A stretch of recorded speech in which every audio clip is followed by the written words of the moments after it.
Olá, boa noite.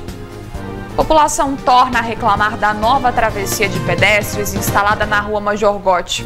Em 24 horas, mais 33 casos de Covid-19 são registrados em Patos de Minas. Igreja dos Capuchinhos realiza a tradicional bênção de veículos. Estudantes apertam o passo em busca de bons resultados no Enem. Zema sanciona lei que garante vacinação contra a Covid-19 em Minas. Prefeitura sinaliza pela reabertura do Parque do Mocambo. Corpo de morador de Rio Paranaíba que desapareceu em Patos de Minas é localizado em Parque Ecológico. E família de idosa pede ajuda para tratamento médico. Tem análise da notícia e muito mais informação. No ar, o NTV News.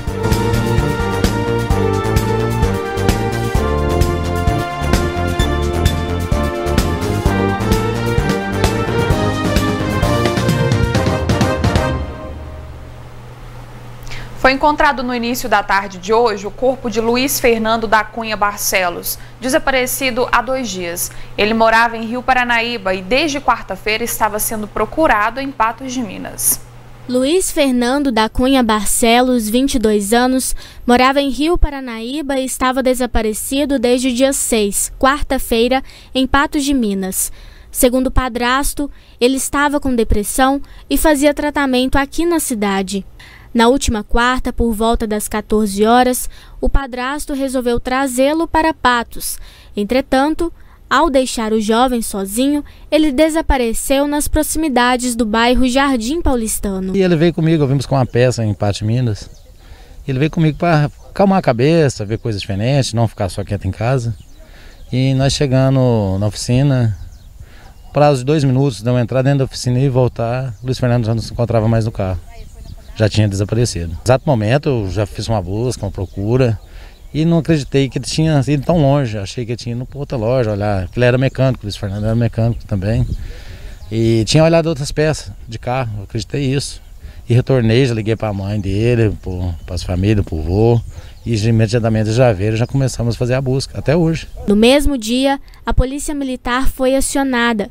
2 dias depois, ele foi encontrado no Parque Ecológico do bairro Jardim Paulistano, já sem vida.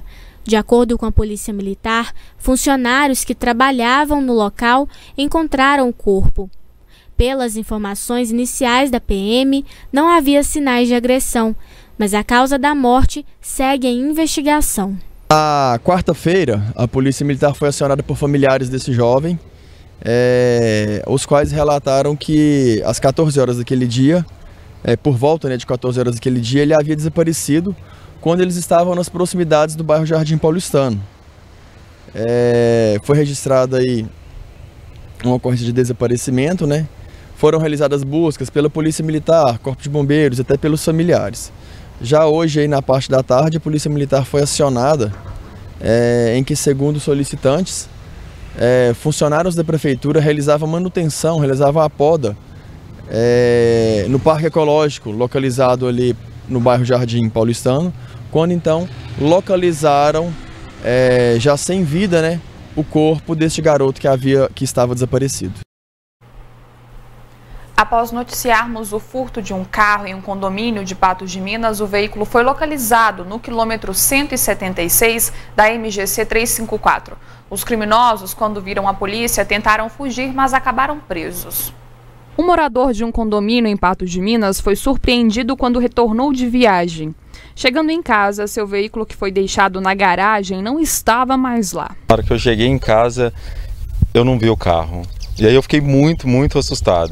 Mas a polícia agiu rápido e no mesmo dia o carro foi encontrado pelos militares. Durante a operação da Polícia Militar Rodoviária, aqui na MGC 354, no quilômetro 176, os militares deram ordem de parada para um veículo, um Fiat Palio de cor branca. Mas o condutor desse veículo ignorou essa parada e seguiu em alta velocidade pela rodovia. Foi aí então que começou a perseguição policial. Eles seguiram ali sentido Escola Agrícola e Avenida Marabá. Mas na mesma rodovia, no quilômetro 173, a polícia conseguiu abordar esse veículo. No mesmo momento, eles verificaram no sistema informatizado da Polícia Militar que esse veículo estava com uma ocorrência em aberto de um furto na data de ontem. Em conversa com os policiais, o condutor e os 2 passageiros disseram que compraram esse veículo inacreditavelmente por apenas R$100 de um usuário de drogas na cidade de Patos de Minas e que eles estavam apenas dando um passeio na cidade. Durante buscas pessoais e também no veículo, foi encontrado 2 buchas de maconha, 2 celulares, 2 isqueiros, a quantia de R$ 61,50, além de um maço de cigarro que também foram apreendidos. Os 3 que estavam nesse veículo, condutor e passageiros, foram conduzidos para a delegacia de plantão em Patos de Minas. Na delegacia, Rodrigo ficou a par de todos os procedimentos legais que precisam ser feitos para recuperar o veículo. O perito vai ter que fazer uma vistoria para ver se não rasparam o chassi do carro, para ver se está tudo em ordem, para aí então poder liberar o carro. Então tem todo esse trâmite, mas ele disse que está tudo tranquilo com o carro, então que no mais tardar quarta ou na quinta-feira deve liberar o carro para que eu possa pegá-lo. Agora ele pode respirar aliviado, já que tudo foi finalmente resolvido. É um sentimento assim de muita gratidão. E como eu falei, né, quando eu recebi a ligação, eu fiquei muito feliz. Depois do intervalo, o Grupo de Assistência Paroquial pede ajuda para finalizar a sede.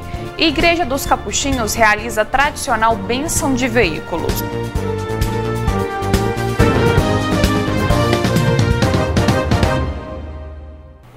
Pela 4ª vez, a paróquia de Santa Terezinha realizou a bênção de veículos em Patos de Minas. A ação teve início na manhã desta sexta-feira e se estendeu até agora às 19 horas. Em meio a um 2020 conturbado, começar o ano com uma bênção pode fazer toda a diferença na vida de alguém. Para os devotos da igreja, essa é uma forma de iniciar uma nova fase em comunhão com Deus. Para mim significa muita coisa, porque eu sou devoto. Então, se a gente não tiver pego na mão de Deus, a gente não vai para lado nenhum. Tradicionalmente, as igrejas dos Capuchinhos realizam a bênção de veículos na primeira sexta-feira do ano em todo o país. Em Patos de Minas, em sua 4ª edição, frades de diversos os estados se reuniram em frente à igreja de Santa Terezinha e abençoaram os motoristas que passaram pelo local. A gente tem que agradecer mesmo a população de Patos, né, pela credibilidade, por ter acreditado, né, nesse momento também desse trabalho dos frades aqui em Patos, como também um trabalho de evangelização. Ao mesmo tempo que a gente abençoa um veículo, abençoa a pessoa, né, que traz para receber a bênção, iniciando um novo ano, é sinal mesmo de bênção e de graça que a gente deseja durante todo o ano. Além disso, a cada ano, a cerimônia tem atraído mais fiéis, que buscam alimentar a própria fé. Isso é uma alegria também para nós saber que as pessoas têm buscado mesmo essa bênção de Deus. E mais esse ano, né, o ano passado, né, com essa pandemia que nós estamos vivendo, esse tempo tão difícil, que a gente tem que buscar mesmo em Deus essa força e essa esperança de dias melhores. Essa é uma forma de deixar os motoristas se sentirem seguros no trânsito. Nesse mundo de hoje, esse trânsito está muito complicado. Então a gente sai de casa, não sabe se vai voltar bem ou não. Uma proteção, graças a Deus, é sempre bem-vinda. Mas a gente que é devoto aqui de Santa Terezinha, de São Sebastião, é muito bom. Graças a Deus a gente vem mesmo por força mesmo e agradecer. Significa muito, né? A gente receber a bênção, né? Todos os anos eles fazem a gente vir para pedir proteção, acidente, né? É muito importante. Muito feliz, você pode ver que eu estou até um pouco emocionado, porque nós sem Deus nós não somos nada. O Grupo de Assistência Paroquial está construindo a sua nova sede. No local serão realizados diversos atendimentos e atividades, mas para que esse trabalho se concretize, eles precisam da ajuda da população. O GASP está com sua nova sede em construção há 4 anos. Tudo que foi construído até agora contou com a ajuda de voluntários. mas ainda há muito trabalho até que ela seja concluída. A gente está precisando que a comunidade continue nos ajudar. Quanto a terminar o salão aqui, a gente precisa aí cerca de 50, 60 mil. Nós temos que terminar os banheiros, temos que pintar, temos que nos organizar. O grupo realiza diversos trabalhos, como entrega de cestas básicas, palestras e aulas de reforço escolar.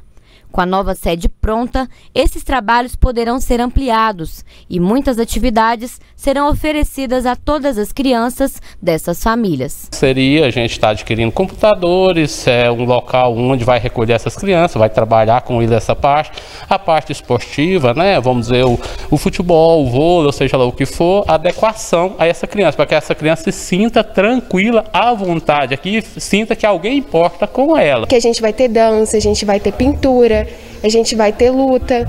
Então, tudo que a gente puder oferecer para essa criança, para ela interter, para a gente descobrir qual que é o dom dessa criança, para a gente evitar que ela possa vir precisar dessa cesta igual os pais dela veio a precisar um dia. O objetivo principal é oferecer uma nova oportunidade para os pequenos, que hoje estão longe dessa realidade. A nossa força é pequena, mas nós estamos tentando unir força com a sociedade para que isso atinja o objetivo.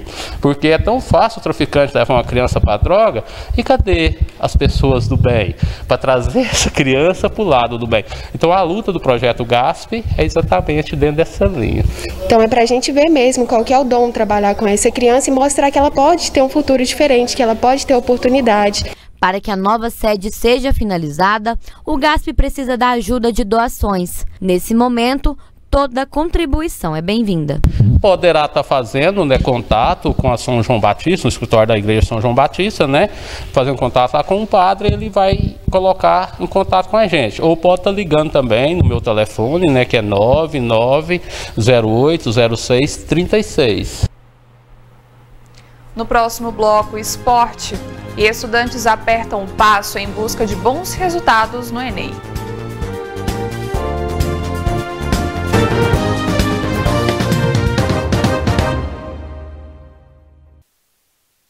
Jogos no Campeonato Brasileiro Série B, o Cruzeiro terá a oportunidade de se reabilitar nesta sexta-feira, quando vai encarar o Sampaio Corrêa às 21h30 no Estádio Castelão.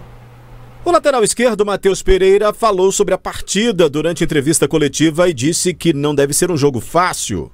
Nós já enfrentamos o Sampaio Corrêa, né? Sabemos que é uma equipe muito forte, está brigando pelo acesso aí também. Eles têm um artilheiro da competição, né, que está vivendo uma boa fase. Temos que ter um pouco mais de atenção com os mínimos detalhes, mas o Cruzeiro é grande, então nós pensamos vencer sempre, quanto dentro de casa e como fora. A Raposa teve um período de descanso e retomada de treinamentos no fim de ano. A última partida do Cruzeiro foi no dia 29 de dezembro, quando empatou em 0-0 com o Cuiabá. Matheus avalia como positivo esse espaço de tempo sem jogos. Tivemos uma boa recuperação agora, né? O período de festa passou aí, agora concentramos nesses treinos aí. Tivemos uns dias para descansar, mas treinamos bem forte. A equipe vem preparadíssima para esse grande jogo. Com certeza, né? Dá esse presente aí para a torcida maravilhosa que merece. Apesar das dificuldades, o jovem lateral comemora vestir a camisa do time estrelado no ano do seu centenário. É um sonho sendo realizado, não só para mim, mas como para minha família também, né? Nós estamos vivendo um ótimo ano com o Cruzeiro, mas é sempre bom estar vestindo essa camisa e vamos em busca de sempre melhorar. Pelo Brasileirão, o Atlético volta a campo só na segunda-feira contra o Bragantino. O time de Jorge Sampaoli não jogou no meio da semana, mas foi beneficiado com a derrota do líder São Paulo e do terceiro colocado, Flamengo. Diante dos tropeços dos adversários diretos na briga pelo título brasileiro, o Galo agora se vê na obrigação de vencer o time de Bragança no duelo fora de casa. Os alvinegros treinam forte para evitar perder pontos nesta reta final da competição nacional. Ganhar fora de casa neste momento significa diminuir a diferença para o líder do campeonato. Caso vença o Bragantino na segunda, a distância do tricolor paulista na dianteira da tabela do campeonato pode cair para 4 pontos. Esse ano, 5,7 milhões de candidatos ao Enem vão fazer as tradicionais provas impressas. E a nova modalidade, a de provas digitais, atraiu 96 mil inscrições. A 9 dias do exame, alunos precisam correr atrás do prejuízo de ficar sem aulas presenciais. Algumas câmeras ligadas e outras não. Para interagir, vale o uso do áudio ou envio de mensagens. É desse jeito diverso que acontece o contato entre professor e aluno no ambiente virtual. Modelo que impõe desafios a educadores como Cássio, que prepara os estudantes para o Enem. Professores tiveram que interagir com essas ferramentas, buscar conhecer essas ferramentas para tornar suas aulas mais interativas, criativas, né? E também permitir que o aluno tenha uma aprendizagem melhor. Agora, por um outro lado, nós tivemos também essa questão, né, da própria disciplina do aluno, que ali o professor não tem total comando, né? Afinal de contas, os alunos estão nas suas casas. Então, quer dizer, a família foi muito importante também nessa interação com a educação. As provas começam no próximo dia 17. Nessa reta final, é hora de tirar dúvidas e analisar questões que já caíram em edições anteriores do exame. Porque regiões desérticas é uma região que não tem o quê? Vegetação. Não apresenta vegetação. É o momento de refinar os conhecimentos adquiridos em um contexto desafiador. Essa sensação de perda é que a gente tem que tirar, né, desses alunos ou amenizar para eles poderem ficar mais tranquilos para a realização do Enem. Então, eu acho que essa questão foi fundamental, né? Mostrar, olha, estamos vivendo uma situação sim, mas vocês estão preparados para encarar esse desafio. Gabriele está atenta às aulas de geografia do intensivão. Ela quer cursar medicina e concorda que manter a disciplina em um ambiente de ensino virtual é difícil. Quando você está em casa, querendo ou não, tem muita coisa que te distrai, te tira atenção, foco. E não tem alguém, tipo assim, pra tá, tipo, falando, você tem que fazer isso, não tem ninguém te vigiando, igual, tipo, não é vigiando, mas igual tem, tipo, na escola, tipo, alguém que tá lá te olhando, vendo o que você tá fazendo. Aí complica bastante, né? Porque muitas vezes você deixa de estudar, ou então você, tipo, pode, tipo, viajar, assim, na aula, aí complica bastante. As aulas virtuais e as salas vazias não foram as únicas mudanças na rotina de preparação para quem vai fazer a edição 2020 do Enem. Os alunos tiveram que lidar também com a ansiedade devido à mudança da data da prova, que foi adiada para este ano. Alguns candidatos também vão mudar a modalidade de realização do teste, do impresso para o digital. No contexto de pandemia, o uso da tecnologia encurtou distâncias para alguns alunos, mas também afastou muitos estudantes do sonho de entrar na universidade. O cursinho preparatório Educafro também migrou as atividades para o ambiente virtual, mas a falta de acesso a computadores e internet gerou uma evasão de 80% entre os alunos. A internet é um dos produtos caros ainda na nossa sociedade brasileira. Então, você não se dispõe, né, de uma rede de internet, não se dispõe de um computador, né, lembrando que talvez ele vai ter acesso a um Wi-Fi, a um computador quando está dentro do seu mercado de trabalho, e quando chega em casa já não tem esses dispositivos. Então, esses foram os dificultadores, né, em relação à educação nesse tempo de pandemia. Os educadores que atuam em cursinhos populares apontam que os impactos do contexto de distanciamento social não devem afetar apenas os resultados do exame este ano. É um momento também de aprofundamento das desigualdades. Algumas pessoas tiveram acesso, outras pessoas não tiveram acesso. Uma grande maioria não tiveram uma preparação qualificada. Com esse sistema que foi, né, para muitos, uma dificuldade, a princípio, já se transformou como mais um obstáculo à não entrada nesse universo universitário. Fique ligado que depois do intervalo a gente volta com a análise da notícia.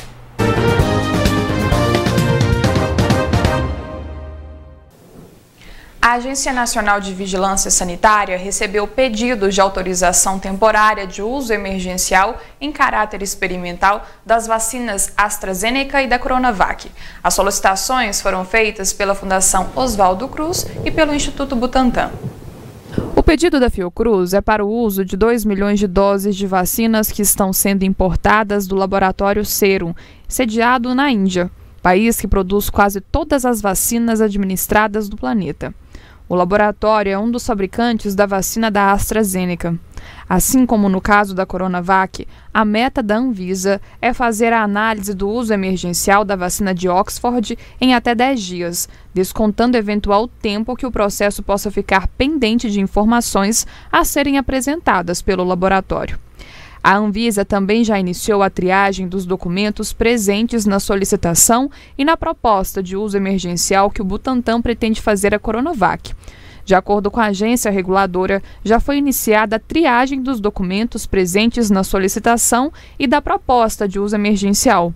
A meta da Anvisa é fazer a análise do uso emergencial em até 10 dias, descontando o eventual tempo que o processo possa ficar pendente de informações a serem apresentadas.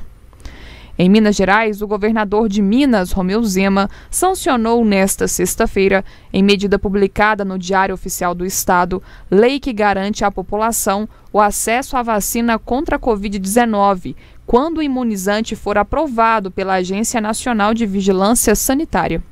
A decisão determina que idosos, profissionais da saúde, quilombolas, indígenas, acautelados, servidores que tenham contato com o público, além de outros grupos de risco para a doença, terão prioridade em receber as doses. A lei prevê também que a vacinação será facultativa, gratuita e será incluída no calendário do Programa Estadual de Imunizações. A gente começa agora o quadro análise da notícia desta sexta-feira e quem fala comigo é o jornalista Odair Cardoso. Oi, Odair, boa noite, tudo bem? Olá, Jéssica, boa noite para você, boa noite pessoal de casa, estamos aí, né, nessa sexta-feira juntos. Parece que finalmente, Odair, o povo brasileiro está mais perto da vacina, né? Agora a gente espera que o trabalho da Anvisa seja ágil. Pois é, né, Jéssica, a gente falou tanto disso, né, dessa busca por uma imunização, dessa busca por essa vacina para que ela chegasse. Nós vimos outros países já começando a vacinar lá em dezembro, nós vimos essa movimentação maior em outros países e já imaginando quando é que isso seria implementado no Brasil. O que a gente percebe, apesar de todo o trâmite que tem que ocorrer realmente, da Anvisa ter que certificar, ter que avaliar toda essa situação, o que a gente entende é que é uma ação emergencial que precisa ser agilizada, né? Que precisa ser coordenada de maneira mais rápida e sem a questão, o tributarismo político, né? Sem contabilizar a política em cima disso, para que a gente possa realmente já ter essa imunização aí. Temos a certificação de 78% de uma vacina, outras vacinas de outros países aí com mais porcentagem de ganhos para a população que vai ser imunizada. O que a gente espera é que isso ocorra. E aí a gente já está vendo esse momento histórico. Por que não? Sim, ele não. É um momento histórico de ver essa vacina sendo desenvolvida por Manguinhos, no Rio de Janeiro, né? Sendo desenvolvida aí com essa parceria com a Fiocruz, essa vacina chegando, essa possibilidade dessa que você mostrou aí, dessa que é desenvolvida na China, lá do Serum, na China não, desculpa, na Índia, né? Do Serum, para vir para o Brasil, para poder ser imunizada, para que as pessoas possam ser imunizadas. Isso nos dá esperança, né? Isso nos dá aí uma luz no fim do túnel para que a gente possa entender que essa imunização realmente vai chegar e que para que ela comece então. Até porque a gente viu aí declarações recentes do Ministério da Saúde justamente falando disso, de que até o final de janeiro possivelmente já teremos aí esses primeiros grupos sendo vacinados. E aí o governo de Minas cumpre o seu papel, não está fazendo mais do que sua obrigação de sancionar realmente aí esse decreto, né, essa lei, na verdade, que foi ali trabalhada na Assembleia Legislativa e sancionado aí pelo governador Romeu Zema, de que as pessoas, os mineiros tenham realmente aí, com força de lei, direito a ter acesso a toda essa imunização, que é o mínimo que se espera de um governante. E ainda sobre as vacinas, Odair, uma boa notícia é que a vacina da Pfizer, né, segundo estudiosos, eles estão sinalizando que ela também é eficaz contra as mutações do coronavírus, né? Essas mutações que estão deixando muitos países em alerta. E a gente também se preocupa, né? Afinal de contas, há um vírus mais perigoso em circulação, ele é mais transmissível. O que é? Essa vacina protege? Então, segundo esses pesquisadores, parece que sim. Pois é, eu falava disso hoje, inclusive, com um amigo, conversava também aqui na televisão sobre isso, dessa questão da vacinação ser emergencial e do temor de algumas pessoas. A gente entende esse temor, mas essas vacinas, elas vão se aprimorando. Muita gente fala, está sendo muito rápido, outras vacinas não foram assim, mas é porque a gente tem tecnologia de ponta.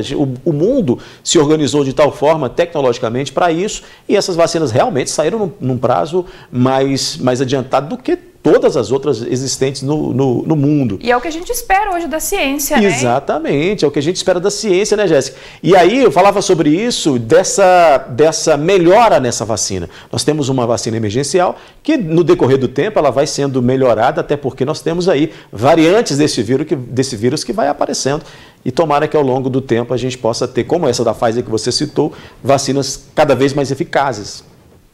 A gente coloca agora na tela, Odair, os dados em relação ao coronavírus, aos novos casos diagnosticados em Patos de Minas nas últimas 24 horas, para a gente entender como tem sido essa evolução. A gente nota, então, um aumento de 33 casos, Odair. Durante essa semana, esse número evoluiu, né? É verdade. A gente fica naquela expectativa e esperança de que diz que esses números do vírus possam diminuir, Jéssica, mas a gente não tem visto isso, não. Foram 47 na segunda, mais 20 e tantos no outro dia, 60 e tantos no outro dia, 83 na quinta-feira, hoje mais 30 e tantos. É um número sempre em alta, é um número que está sempre oscilando, mas oscilando numa parte mais de cima, né? Não temos uma oscilação realmente menor, o que é uma pena, uma vez que isso mostra que as pessoas não estão aí tão se resguardando tanto. Mas aí nos números comparativos entre hoje e ontem, a gente percebe ali, por exemplo, avaliando, subiu de 4.452 para 4.485, portanto, mais de 30 casos hoje. A gente avaliando ali a faixa vermelha, que nos preocupa muito com relação ali a essa ocupação aí de leitos. Casos internados, ontem tínhamos 22, hoje temos 18, ou seja, a gente teve aí uma oscilação de menos 2 casos, né? São pessoas que ou vão para o percentual ali de cura ou vão ali para o percentual de recuperandos em casa, né? Que temos aí 349 pessoas em casa se recuperando.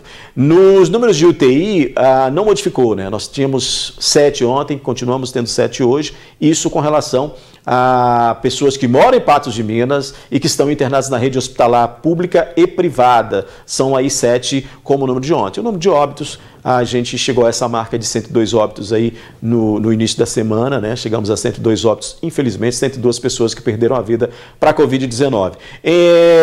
Em outro ponto, a gente entende ali, por exemplo, que o percentual de cura, ele também oscila. Lá em cima nessa tabela, na faixa verde, você tem ali os casos tratados. Outro dia alguém me falou assim, mas a imprensa não divulga quantos se curaram. Divulga sim, é porque as pessoas dão mais destaque realmente e ficam mais com medo quando a gente fala dos números que estão em alta, dos números já confirmados ali de 4.485 pessoas que pegaram a Covid ou de 102 pessoas que faleceram. Mas a gente divulga sim os casos tratados. O que são os casos tratados? São aqueles que a Secretaria Municipal de Saúde entende que pegaram a doença, que foram contaminados pelo coronavírus, mas que conseguiram se livrar dessa enfermidade. Portanto, hoje nós temos aí 4.016 pessoas que conseguiram se curar, diferencial aí de percentual de cura de ontem para hoje está em 89,52% de cura em Patos de Minas, Jéssica. Vamos ver agora como que está a ocupação hospitalar também nessas últimas 24 horas aqui em Patos de Minas. E, Odair, segundo a assessoria de comunicação da Prefeitura, somando os pacientes de Patos de Minas e de cidades vizinhas, os hospitais do município têm hoje 45 pacientes internados com suspeita ou confirmação da Covid-19. Esse número aí faz parte dessa segunda tabela que a gente colocou aí na tela agora e a gente já percebe que a ocupação total de Patos de Minas, né, está maior. Pois é, aí você tem que avaliar agora, diferente do boletim anterior que a gente mostrou, tem que avaliar essa situação como um todo, porque Patos é polo, a gente sempre fala isso aqui, e nós temos aí a participação de outras pessoas nesses números, e pessoas de outros municípios, né? Na parte de cima você percebe que não tem diferença, né? Que os números estão iguais ali, entre pacientes que foram aí considerados confirmados e suspeitos, nós temos os mesmos números de ontem, 23, 16 e 7, para internados, leitos clínicos e leitos de UTI. Se a gente for olhar na tabela mais de baixo, e aí você tem uma situação de Covid públicos, que aí é a questão que a gente tem sempre colocado aqui, que é aquele temor dos gestores de todos os municípios de que esses leitos de clínicos, né, e de UTI possam ter aí uma ocupação maior. Entre ontem e hoje, nesse bloco mais azul aí, você tem clínicos de 15,63%. Ontem, hoje subiu clínicos para 21,88%. Há um aumento considerável aí, viu? Agora, os leitos de UTI, considerando as pessoas de Patos e de fora, estão mantidos em 21,05% entre os leitos em hospitais públicos e privados. E aí, descendo para a parte mais de baixo dessa ocupação aí, dessa taxa de ocupação, você tem ali a ocupação total de leitos e a ocupação total também clínicos e UTI.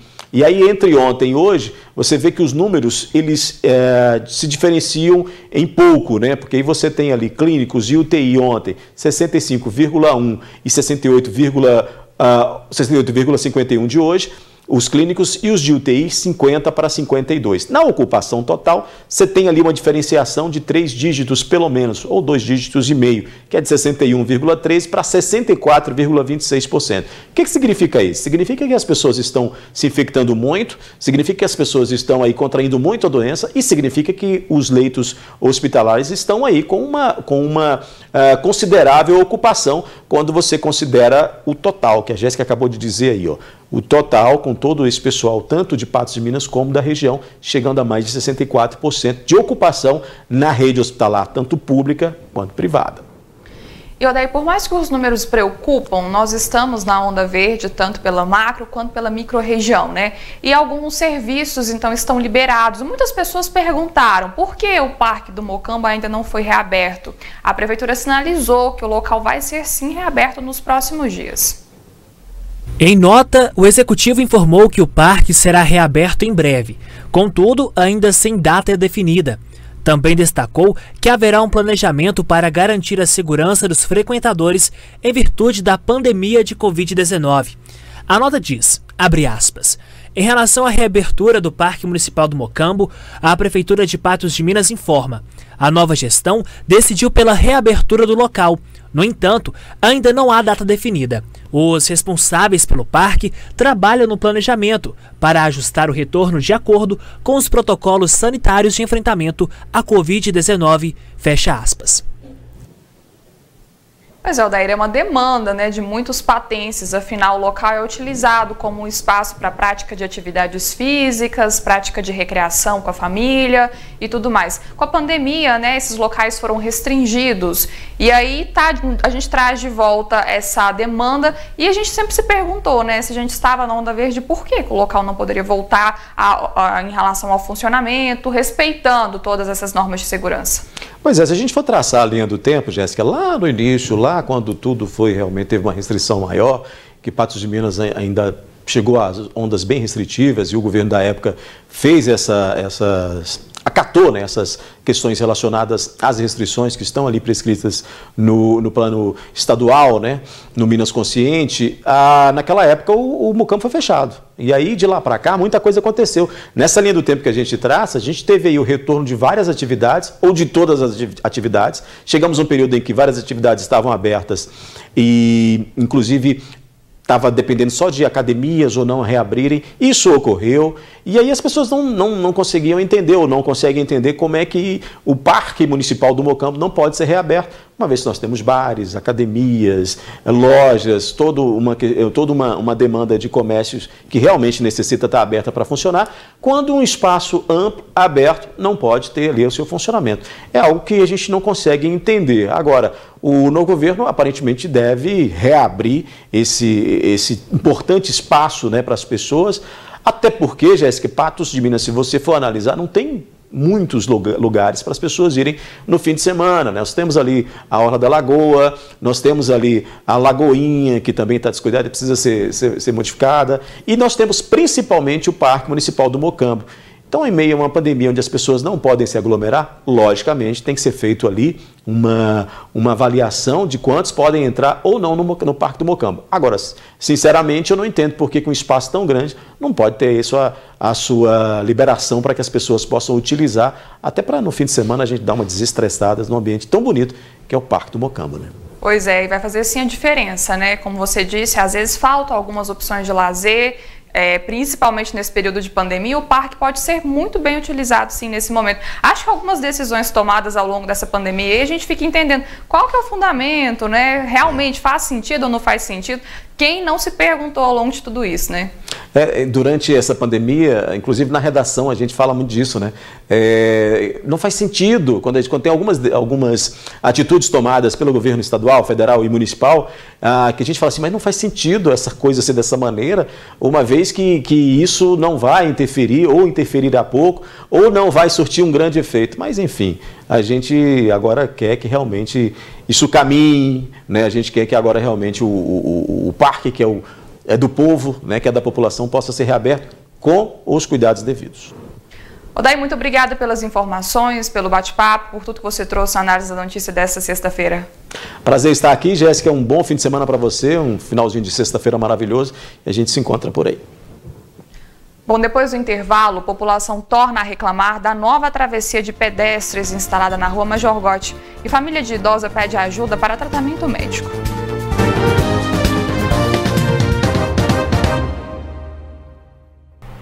Pedestres, motoristas e comerciantes voltaram a reclamar da travessia elevada que foi construída em um trecho da rua Major Gotti. Segundo a população, a travessia é alta demais. A travessia elevada, alvo de reclamações, é essa, que fica na rua Major Gotti, bem em frente ao bar do Tião. Segundo ele, a travessia foi mal feita e ficou alta demais. Eu só fico com os pés no ar e a água passando, entendeu? E se já tem 5 anos que eu tô nesse pelejo, a água sempre entra aqui dentro do bar, você procura algum, ninguém te informa nada. Não, a aula, para mim, ela só piorou. E não é só ele que acha isso. Eu acho que engenheiro aqui passou longe. Porque não é possível que um engenheiro ia ver uma coisa tão alta desse jeito e deixar mais alto que o nível do passeio. Então não acredito que o engenheiro passou aqui não. De acordo com o Código de Trânsito Brasileiro, as travessias elevadas são colocadas em pontos estratégicos, onde há uma grande movimentação de veículos como esse, por exemplo. Aqui é para que o motorista reduza a velocidade ou pare para que o pedestre atravesse de maneira mais confortável, como nesse caso aqui, por exemplo. Não é recomendado que o motorista passe correndo. Só que, em muitos casos, as reclamações neste ponto é que a travessia ficou muito alta e o carro está pegando aqui no chão. Agora a pergunta que fica é a seguinte: imprudência do motorista ou mau planejamento da obra? Isso aqui deve ter sido mal projetado, porque essa inclinação aqui, ela ficou muito íngreme, então o carro vem, tá certo que muita gente vem às vezes com uma velocidade excessiva, mas na maioria das vezes é porque a inclinação ficou um tanto quanto acentuada, e aí, inclusive um ônibus da São Cristóvão passou aqui esses dias, estourou o motor, pegou, até incendiou, pegou fogo aqui. Tem que rever ambos os lados. Se realmente nem todo carro bate, igual esses carros rebaixados aí, não passe de espécie alguma. A travessia está muito alta, o problema é esse. Não é tanto o motorista, a travessia meio que está mal elaborada, não foi um projeto muito legal. Segundo quem passa pelo local, a travessia elevada de pedestres ficou alta demais para os carros e difícil para os pedestres. A nossa reportagem mesmo fez inúmeros flagrantes como esse. Vários carros parados em cima da faixa. O Tião também reclama dessa rampa para cadeirantes. Note que de um lado ela começa em uma calçada, do outro lado da rua ela começa novamente em outra calçada, totalmente fora da linha reta. Há também a sujeira de obra que ficou por aqui e os prejuízos na calçada dele. Tem que você ver aqui na rua Cesarovinho, você vê que a Copa deu semana passada, vem fura um buraco aqui, tá até hoje, um poeirão, um monte de areia, o meu passeio está todo impedido pelo entulho. Outra situação inusitada é essa que aparece no vídeo. Clientes desfrutam da cerveja gelada na mesa de bar em meio às águas da chuva. A enxurrada alaga todo o comércio. O problema já acontecia Mas com a construção da travessia, ficou pior. Que é um dinheiro jogado fora, entendeu? Mesmo que está chovendo ali, você pôr o dinheiro dentro do esgoto e ele ir embora. Que não existe a rua ela ser mais alta que o passeio, não existe. Entendeu? Então chove lá, a intenção da água é só vir para dentro do meu comércio. Tá muita água, os clientes têm que ir embora porque não tem como, as mesas é do lado de fora mesmo. Sabe? E como diz, o bar tem tradição e com isso está acabando com o movimento bar, está acabando com tudo que, como diz, que foi construído há muitos anos, com a tradição do bar. A nossa equipe já procurou a Secretaria de Obras, que disse que não tem acesso ao projeto. A mesma resposta também foi dada pela Secretaria de Trânsito. Já a Secretaria de Planejamento disse que a obra está regular e segue todas as regras. Internada há 12 dias, a família de uma mulher de 68 anos procurou o jornalismo da NTV para pedir ajuda. A mulher sofreu um aneurisma cerebral no dia 20 de dezembro e até hoje aguarda por uma cirurgia. A mulher que aparece nessas fotos é Maria Nilda de Souza Rodrigues, de 68 anos. A mulher sempre disposta, cheia de energia e saúde, do nada teve uma surpresa no final do ano passado. As dores de cabeça começaram no dia 20 de dezembro. Depois disso, foram dias de muita angústia e tristeza. A idosa passou o Natal e o Ano Novo internada. A primeira internação foi feita na unidade de pronto atendimento. A gente correndo para resolver, ela com a dor de cabeça que não passava, tomando quantidades exorbitantes de remédio, e os remédios não estavam resolvendo. E aí foi corrida correu para um hospital particular, o particular não resolveu. Corremos para o UPA, o UPA descartou a possibilidade do hospital particular, do diagnóstico. E aí foi essa luta até conseguir, então do dia 25 até o dia 28 de dezembro, foi uma luta para conseguir uma vaga no regional para ela. Dona Maria foi diagnosticada com um aneurisma cerebral, que é quando uma artéria do cérebro se rompe causando uma hemorragia no local. Foram vários exames até agora e mais de 10 dias de leito de hospital aguardando por um procedimento médico. Conseguimos a vaga para ela no regional e com isso foi constatado, realmente foi confirmado que ela deu um aneurisma. Então do dia 28 até hoje, dia 7 de janeiro, nós estamos contando com 12 dias que ela está no regional, aguardando uma cirurgia de extremo, ela está com risco de vida, né? É uma cirurgia que tem que ser feita às pressas e completa 12 dias e até agora o regional fazendo um corpo mole, porque você chega e pede informações, pede para ver se eles vão agilizar, pela questão dela, que é delicada. Eles falam que estão fazendo a parte deles, estão fazendo o que eles podem, mas parece que você vê que é uma certa falta de empatia. Sem a cirurgia, a mulher apenas toma remédios para amenizar as fortes dores de cabeça. O medo da família é da idosa não aguentar tantos dias nessa situação. Ela está tomando remédio para dor e aguardando. O próprio médico falou, olha, ela não pode ficar sentindo dor de cabeça desse jeito. Então ela está com uma bomba na cabeça. A qualquer hora, infelizmente, ela pode repetir um aneurisma. Ela pode repetir outro rompimento da veia. O pai do meu marido, o esposo dela, falecido, faleceu por esse mesmo motivo, aneurisma. O dele foi um grau bem mais elevado. O dela foi um grau mais baixo. Então o dela há recurso, há esperança ainda. E nós, a família, nós estamos lutando para conseguir fazer essa cirurgia. A nora de Maria já procurou ajuda com alguns vereadores. Com o laudo médico da sogra, Daiane pretende entrar na justiça para pressionar a rede FEMIG para que o procedimento seja feito. Nós procuramos alguns parlamentares, mas eles não nos deram atenção e falaram que a gente deve ter fé. Fé nós temos, nós precisamos nesse momento de ação. Vamos levar para frente, vamos correr atrás. Nós já estamos correndo atrás e vamos continuar, porque acho que é muito triste ver uma pessoa que nós amamos tá nessa situação e ver muita gente dizendo que vai dar apoio e não dá esse apoio nem nada. O NTV News desta sexta-feira fica por aqui. Mais informações você confere pelo portal Pato Já. Mas a gente volta também amanhã às 19 horas com uma nova edição. Tenha uma ótima noite.